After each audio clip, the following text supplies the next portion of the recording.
दोस्तों, MS channel के black and white blog में आपका स्वागत है। दोस्तों, क्या सफेद रसोई चलन से बाहर हो गई है? इंटीरियर डिजाइनर्स के मुताबिक भले ही 2023-24 में रसोई का चलन सफेद रसोई से दूर जा रहा है, परंतु बहुत से डिजाइनर और गृह स्वामी अभी भी कुछ कंट्रास्ट के साथ सफेद रसोई ही पसंद करते हैं। मुझे भी सफेद रसोई ही पसंद रही है। ये कभी भी स्टाइल से बाहर नहीं होगी। रसोई की शैलियां बदल गई हैं और हमेशा बदलती रहेंगी। सफेद किचन कैबिनेट आज भी प्रभावशाली है, क्योंकि सफेद किचन कैबिनेट एक हल्का, उज्जवल और अधिक खुशहाल वातावरण रसोई में बनाती है। खैर, जो भी हो, सफेद इंटीरियर का चलन 24 में कम हो रहा हो या बरकरार हो, डाइटिशियन की सलाह पर किचन से सफेद सामान का चलन जरूर बाहर हो रहा है। मेरी भी राय है कि अपने किचन में से कुछ सफेद चीजों को अवश्य हटा दें। ये आपके स्वास्थ्य के लिए बहुत ही खतरनाक है। खास तौर से मोटे और डायबिटीज के मरीजों के लिए तो इन चीजों को बिल्कुल ही हटा देना चाहिए। तो आइए बताते हैं, शुरू करते हैं। पहले नंबर पर आती है सफेद चीनी। सफेद चीनी, इसे सफेद जहर या स्लो पॉइजन भी कहा जाता है। इसका इस्तेमाल करने के स्थान पर गुड़ या देसी खांड का प्रयोग आप कर सकते हैं। सफेद चीनी तो स्वास्थ्य के लिए बहुत ही हानिकारक है। दूसरे नंबर पर आता है सफेद नमक। ये भी स्वास्थ्य के लिए बहुत ही हानिकारक है।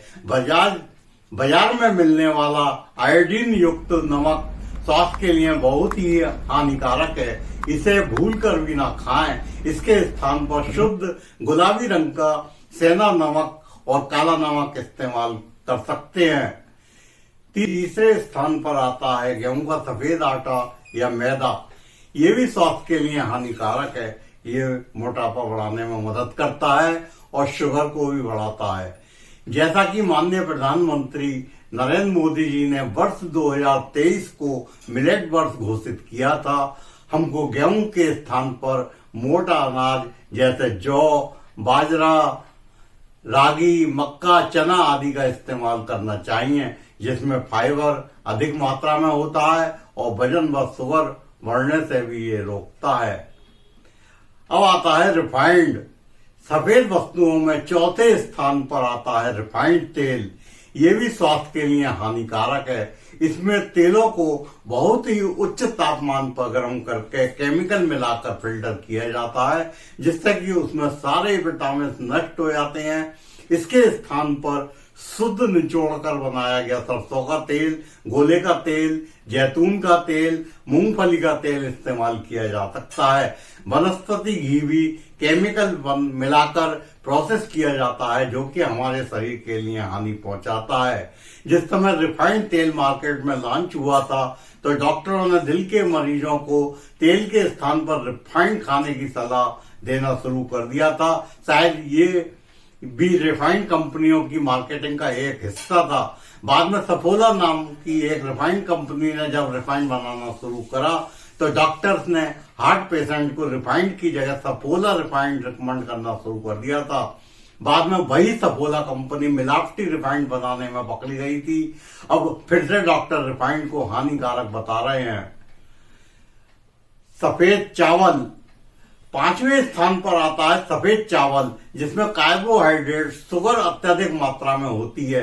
राइस छिलका उतारकर प्रोसेस किया जाता है, जिसमें फाइबर की मात्रा खत्म हो जाती है। ये हमारे शरीर में शुगर की मात्रा को बढ़ाता है, मोटापा बढ़ाने में भी मददगार होता है। इसके स्थान पर फाइबर युक्त बिना प्रोसेस करा हुआ रेड राइस इस्तेमाल करना चाहिए।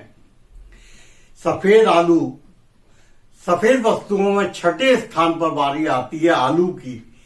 इसमें भी कार्बोहाइड्रेट भरपूर मात्रा में होता है, जो हमारे शुगर लेवल व मोटापे को बढ़ाने में मददगार होता है। अतः आलू को सब्जी न मानते हुए इसको भी किचन से बाहर रखना ही बेहतर होगा। सफेद एल्युमिनियम के बर्तन और एल्युमिनियम फॉइल। सातवें स्थान पर अब बारी आती है खाना पकाने की। तो हमें ये देखना है कि हम जिन बर्तनों में खाना पका रहे हैं या पैक कर रहे हैं वह बर्तन कैसे हैं, किस धातु के बने हुए हैं और हमारे स्वास्थ्य पर उनका क्या असर पड़ रहा है। बचपन में हमारे घर में सभी बर्तन पीतल, तांबे या कांसे के हुआ करते थे।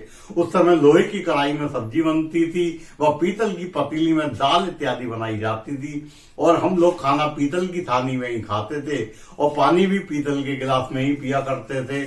उस समय स्टील, एल्युमिनियम या अन्य धातुओं का चलन बिल्कुल भी नहीं था। अक्सर कूमल लगाकर चोरी की घटनाएं भी होती रहती थी, जिसमें चोर बर्तन बांध कर ले जाते थे। गरीब आदमी भी आर्थिक स्थिति की तंगी में पैसे की जरूरत पड़ने पर घर में रखी हुई पीतल की कुटिया या परात आदि बाजार में गिरवी रखकर अपनी आकस्मिक जरूरतों को पूरा करता था। उसे पायल, हार या हसली इत्यादि गिरवी रखने की जरूरत नहीं पड़ती थी, परंतु धीरे धीरे स्टील के बर्तनों का चलन बढ़ता गया और उसने पीतल के बर्तनों को प्रतिस्थापित कर दिया, जिसके बाद चोरों ने भी बर्तन चुराने बंद कर दिए, क्योंकि स्टील के बर्तन बाजार में किसी भाव नहीं बिकते थे। धीरे धीरे बताया गया कि स्टील के बर्तनों में पकाने से कैंसर की बीमारी होने की संभावना होती है और इसके स्थान पर एल्युमिनियम के हॉकिंस के कुकर ज्यादा फेमस हो गए। परंतु अब बताया जा रहा है कि एल्युमिनियम के बर्तन या कुकर बहुत ही हानिकारक हैं, जिसमें बनाए हुए भोजन हमारे शरीर को नुकसान पहुंचाता है। अब फिर से एल्युमिनियम के कुकर के स्थान पर स्टील के कुकर या बर्तन इस्तेमाल करने का प्रचार हो रहा है। हो सकता है ये भी मार्केटिंग का एक नया तरीका हो। कुछ भी हो, हमारे पूर्वज जिन बर्तनों का प्रयोग करते थे, लौट फिर कर हमें उन्हीं की तरफ वापस आना होगा, तभी हम अपने स्वास्थ्य को बचा सकते हैं। मनोज कुमार सिंघल, MS चैनल के लिए।